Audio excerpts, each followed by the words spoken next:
What's up, Storado crew? It's yours truly, Snore That Dude. Right now, better get into that. Vultures versus Bleeders. Baton Rouge is crazy. So I did a video on this about a year or two ago. I ain't gonna lie. Between my life and then my internet life, I be forgetting stuff. I'm just gonna keep it all the way a stack. I be forgetting stuff, man. So this is like a little refresher for your boy Snore. Now that I said that, can you promise me one thing? You like the video and watch it all the way to the end. That's all I ask of you. That's all I ask of you. A little 20 minutes of your time. Let's get into it. To another episode of Swamp Stories, you heard me? Before we get into it, make sure to leave a like and subscribe if you're new. You can also follow the Instagram page as well. So let's get into it. So far, I've covered Boosie versus Baton Rouge and NBA versus TBG. And to the mainstream world, these have been the two biggest rivalries in the state of Louisiana. But what if I told you there's something much, much bigger? A rivalry so big that everyone was forced to take a side. But in order for this video to make sense, let me do my best to paint the picture of Baton Rouge. That way you can truly understand the vibe. Hey, from I-10, you can see LSU. From I-10, I know from experience. Juan Dottie, what going on? I gotta drop that Gunna album tomorrow. I'm gonna drop that tomorrow. Baton Rouge, Louisiana. This city is pretty much an overgrown country town. Most American cities are set up the same way. They have a large downtown where there are lots of tall buildings and businesses everywhere. Then you have your upscale neighborhoods, a couple rough areas, and surrounding suburbs. They have everything that's He is not lying. And I ain't gonna say I'm well traveled, but I done traveled enough. That boy is not lying. The downtowns all look the same besides like some downtowns got taller buildings, but they remotely look the same. And some of the street names are the same. Like, yeah, he is not lying. Central to a city feel, walkable streets, public transportation, and dense population. Well, Baton Rouge has none of this. Instead, it's literally just an overgrown country town, like I said before. Originally, the city was just another poor town along the Mississippi River. And because of that, the only city-like thing is a 2-block downtown that has nothing going on. Then outside the downtown area, it's either poor or suburban. There's no in between. Here's how it works. The general rule of thumb is that anything south of Florida Boulevard is suburban. That means endless cul-de-sacs, identical brick houses, and man-made ponds. Now there are a couple of exceptions, so don't go crazy in the comments. The first exception is the top of South Baton Rouge, where Fredo Bang and Kevin Gates are from. And then you have the bottom, where Lil Boosie is from. Then you also have one street called Gardere Lane. That may seem like a lot, given you know how crazy those rivalries are. However, see, from the sound of it, sounds small. Entire area makes up less than 10% of Baton Rouge's crime, and that means that the rest of the 90% all occurs above Florida Boulevard. So let me break it down. The entire north of Baton Rouge is falling apart. Unlike many cities where luxury apartments get built in the hood, North Baton Rouge has none of that going on. In fact, there are abandoned houses on every block. The only businesses you'll see are Circle K gas stations, McDonald's, Popeyes, Domino's, and Dollar Generals. So you may be wondering, what about Wiener Stencil? I know they got a Wiener Stencil. So y'all know, look, come on, y'all act like I ain't know. Y'all have to come on, man. This is a story we talk about. I know a little something. During how things got this way, and actually there's a simple answer. Unlike Detroit or South Central LA, North Baton Rouge never had money and the land was never valuable. And that's for one unfortunate reason. There's a massive chemical refinery that pollutes and stinks up the entire North Baton Rouge area. The refineries cover 4.3 miles of land. That's more than half the size of San Francisco. Well, because of all the burning chemicals and plastics, the area is known as Cancer Alley. There are elevated levels of disease in North Baton Rouge, and that's a huge reason for the economic struggle. Well, not only is the area unhealthy to live in, but it's also incredibly dangerous. The entire Wow, never knew that. That is crazy. Them niggas up there, they want them niggas to catch cancer. Cancer Alley. I wouldn't dare live nowhere called Cancer Alley. That would have had me messed up. For real. No way. No way, Jose. Entire North Baton Rouge is divided, and unfortunately, it's only getting worse. But before we get into it, let me run the intro. Say she see me on the stage from Morocco. Gotta renew this in September. Trey Dot, 2 months. I appreciate the 2 months, Brody. Hey, go ahead, yeah. Or not, you know, it's all up to you though, Brody. Appreciate you subbing though, resubbing.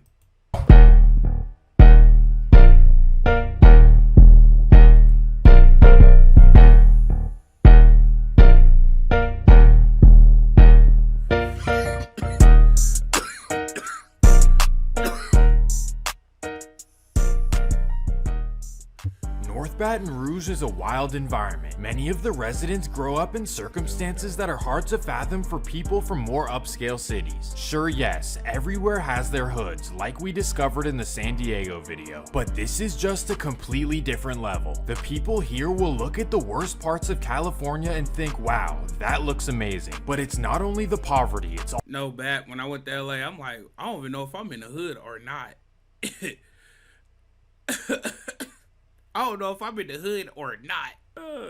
Like, all blued up too. I had blue jacket, blue shirt, blue shoes, blue jeans. also the way the residents have to live. It's the kind of place where laying low is nearly impossible. Everyone knows everyone and there's really nothing to do, especially for kids. And this leads to all kind of unwarranted conflicts that end up starting non-stop rivalries, with many of these rivalries being former friends turned enemies. Well, the area is pretty large and has very— That's what I do understand about Baton Rouge. Everybody be knowing everybody at one point in time in life. different sections. Since the 1980s, there's been a rivalry between Bankstown and Zion City. These are probably the two worst sections in Baton Rouge, located just across Highway 110. However, unlike LA or Chicago, Baton Rouge rivalries don't carry over generations, meaning that a kid growing up in Zion City can be friends with kids in Bankstown regardless of what the older generation has going on. Everyone is granted the respect to make their own decisions on who they're cool with and who they're not. Well, that's exactly the case for this video, when everyone involved was born no earlier than 1998. This is the new generation of Baton Rouge, so let's start off in 2014. At this time, all of the teenagers in North Baton Rouge were unified. Bankstown, Scotlandville, Zion City, and Glen Oaks teenagers all hung out together. However, this is Baton Rouge, so anything is bound to happen for no reason. And on March 24th, 2014, an altercation occurred between two groups. On one side was the Acres fam from Holiday Acres all the way on the north end of Baton Rouge, and on the other side was Jungle Music, a rap group from the Glen Oaks, Zion City area. Well, long story short, the rumors say that the two sides got into it after school, and because of this, one of the Acres teenagers was not happy. That would be a man named Nikedron Williams, also known as Scrappy, and after the situation, this guy wanted to send a message. March 28th, 2014. All of the Jungle Music teenagers are at a birthday party in the nearby town of Baker. The Jungle Music rappers are performing with their friends and everyone is having a great time. But that's when Scrappy gets word of the party, which is not too far from his residence. So he instantly hops in his car and heads up to Baker. He arrives at 12 p.m. Ryu, this is crazy. Scrappy got 40 years after taking a plea deal. This was the first— That nigga called 3 of them? Just like in 40 years for 3 of them? He called a deal. Sweet one. incident where things got serious, and everyone in North Baton Rouge except Acres fam celebrated the life of Kimon and DeAndre. This meant that Bankstown and Scotlandville did too, which may not seem important, but eventually all of this will make sense. Another thing that will make sense is that DeAndre, also known as Crazy Trey, was best friends with Fredo Bang. But for now, let's focus on the fact that everyone was close friends for 6 years after this. However, all the friendship went to waste in 2020. Petty disagreements took place and everyone in Baton Rouge was instantly forced to— We just had this talk about petty stuff starting actual, I guess, shits. It just start stuff? Petty stuff? We just had this talk. That's crazy. You brought it up in this video. choose a side. The former friends became enemies, so let me break it down. I'll simplify it by saying that there are two sides, the Vultures and the BLEEDAS. So let's start with the BLEEDAS. After Kimon passed away, his two younger brothers began rapping. They started a group called the BLEEDAS, and from there, everyone around them started using the name. The brothers go by Co-Bleeda and True Bleeda, and they're both from Glen Oaks. Then you have Zion City, who are located right next door. They're known as the 5400 Boys and are represented by TG Commas, who's the best rapper out of everyone. Then you have 5400 Dice along with 5400 Lucci. That's the BLEEDA's presence in North Baton Rouge. But it doesn't end there, so here are their allies. Because Fredo Bang was friends with Crazy Trey, TBG are cool with the BLEEDAS side. You can often see them in each other's music videos. Well, TBG is located in South Baton Rouge around the Terrace Avenue area. Then also aligned with them you have 300. 300 consists of two neighborhoods, Mall City in North Baton Rouge and Gardere in South Baton Rouge. These are definitely two of the ugliest neighborhoods I've ever seen. Anyways, 300 is represented by the rappers Rel Bang and Taz 3Ds. And lastly, let's head all the way down the river to a small town called Convent, Louisiana. And here you have a section called 4Gs. They're represented by a rapper named 40 Glock U, and he's actually pretty hard. So that's the BLEEDAS side. And now let's cover the I think y'all told me about the 40 Glock guy. Vulture side. The Vultures are mainly located right across Highway 110 from the BLEEDAS. They have two neighborhoods known as Bankstown and Scotlandville. They're represented by the rappers You Know What It's Hitting For VEA and You Know What It's... See, that's why we here. You Know What It's Hitting For VEA. I didn't know who that was, and y'all told me that he was somebody influential in Baton Rouge. I didn't know. Scotlandville. They're represented by the rappers You Know What It's Hitting For VEA and You Know What It's Hitting For Ka. And here's a picture of VEA with Kimon and the BLEEDAS in 2014. It's really wild that they were all once friends. Well, the Vultures allies list is pretty long as well. First you have Sherwood, located east of North Baton Rouge. These guys go by Six to Crew, and their main rapper is B-Way Youngie, who happens to be the younger brother of YB. And because of that, the entire NBA 4K Trey side rolls with the Vultures. That includes NBA Ben 10, who also happens to be cousins with the Vultures rappers. And lastly, you have the small town of Plaquemine, located across the Mississippi River from Baton Rouge. And they're represented by a rapper named P. Youngin. Everyone I just mentioned is as hard as they come, both in music and in real life. These are all people who you don't want to piss off whatsoever.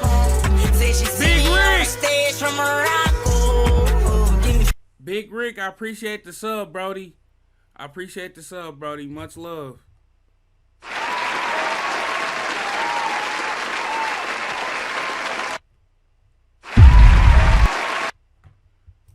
There's nothing documented on how the rivalry actually started, but according to Reddit, it was boiling up for a couple of years. That meant that the friendships had fallen apart, but it wasn't serious enough to take action. However, since then, it has definitely progressed. With the two sides to the city, things are wild and out of control. The incidents take place all over the metro area. That means suburban areas, small towns, and freeways. And because of this, solving incidents is extremely difficult for local authorities. That also means that I'm not able to remotely scratch the surface, but here is what BRPD knows. It all started with a Vultures rapper named You Know What It's Hitting For Ka. His real name is Malika, and he has a reputation of being the ladies' man of Baton Rouge for obvious reasons. But don't be deceived by his good looks. Nah, nigga, what obvious? Oh my god, that's why. Because Malika is nothing to play with. In fact, in 2020, he went down for the passing of South Baton Rouge rapper BME Beezy. It turns out that Malika was allegedly caught with the baby mother and justifiably defended himself.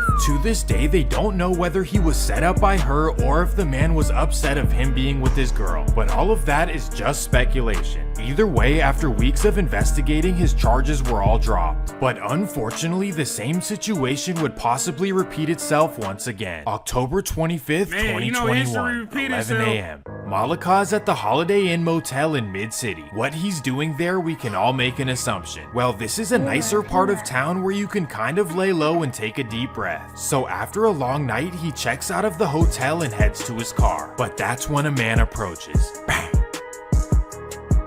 How they knew his location is very sketchy because that's not a typical place to be. Someone would have to give you the drop. Either way, this was the first major female did that loss for the Vultures, and it definitely took the rivalry to new heights. However, this wouldn't be the end for them. October 28th, 2021, NBA Ben 10's right-hand man Mu Gotti is in his Sherwood Forest neighborhood, and that's when a car pulls up to West Catalpa Street. Man, there's a lot going on. At first glance, this was attributed to the BLEEDAS, but according to Baton Rouge Reddit, that's completely wrong. None of this makes sense, and I won't even try to figure it out. Either way, just 2 days later, the Vulture side would take another loss. December 2nd, 2021. NBA Ben 10 and his cousin Marvin, also known as Jug, are driving up I-10 from New Orleans to Baton Rouge. Well, as they pass the town of Prairieville, a car pulls up beside them. Bang! This loss devastated the NBA and Vulture side, and unfortunately the BLEEDAS would make all kinds of songs about it and make Instagram posts as well. However, this wouldn't pan out well for them. But first, let me explain this. When you poke that bear, man, it's never gonna... That karma motherfucker. Baton Rouge is a small city and there is barely anything to do. The city has one mall that people go to, and other than that, maybe there's a party on a Friday or Saturday. The point is that it's really easy to run into people, so if you have beef, it's not smart to be out and about. And that takes us to February 25th, 2022. Rappers True Bleeda and Co Bleeda are at the Mall of Louisiana, and at this point True Bleeda is doing numbers, most likely on his way to national stardom. So when he walks through the mall, everyone notices him. Well, after doing some shopping, True Bleeda and his friend Clifton Lindsay leave the mall. They get in their 2012 Chevy Malibu and head down Bluebonnet Boulevard, but that's when a car approaches. Man. This was a major deal in Louisiana because True Bleeda was on the verge of making it big. So for now, his brother Co Bleeda and Real Bleeda are carrying his legacy. In fact, together, all three rappers TG, Co, and Real are all potential stars if they play their cards right. Go check out a song called I ain't gonna lie. I met Real Bleeda. I ain't gonna say I met him, but when I was down in Louisiana, he was on stage when I was on stage, and dude turned like that for real. I ain't gonna lie, he had his money out, showing his grill. He turned like that for real. Go Back Inside by TG, Fire. Well, that takes us to April 14th, 2022. A man nicknamed Dubug from Bankstown goes down for what happened at the mall. You can see him in pictures with You Know What It's Hitting for Ka. However, after lack of evidence, Dubug was released. This is just a small fraction of what's going on between the Vultures and BLEEDAS. That's because I only included the public information that anyone can find online. All of these incidents are publicly documented, along with the 2 takedowns of 5400 boys in Bankstown. But in reality, this is going down all over the Baton Rouge area. Now it's to the point where neutral rappers are being forced to take a side, even if they don't want to. For example, a rapper named HD for President blew up with the hit song. And of course, the local guys made a post about how he needs to choose a side. You can't even exist anymore without choosing sides in things that have nothing to do with you. On top of this, the affiliations cover far more than Baton Rouge. Hopefully, things will calm down. You really don't need to pick a side. Just stay in your middle ground. Stay in your middle ground. Anyway, I just learned who VEA was. Or VEA. VEA. VEA. Yeah, VEA. Yeah, I just learned who VEA was. I didn't know the other day, man. My bad. Anyway, let me know how you feel about this video down in the comment section. Other than that, though, it's your boy Snore. I'm gone.